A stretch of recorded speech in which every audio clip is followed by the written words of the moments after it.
guys, yung palay namin guys na sa ulan, sayang, kukunti lang makuha namin dito guys, kasi ang lakas ng ulan, nababara.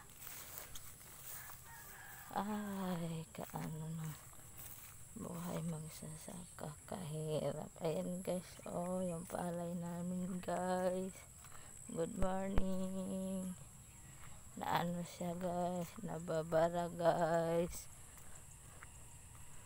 Ayan guys, ito guys, ayan guys, kawawa talaga guys, kukunti na lang matitira nito guys. Ayan guys, nababara dahil sa hindi na ng maigahan ng tubig ang palay guys. Ang palayan guys, nababara siya pag naulanan.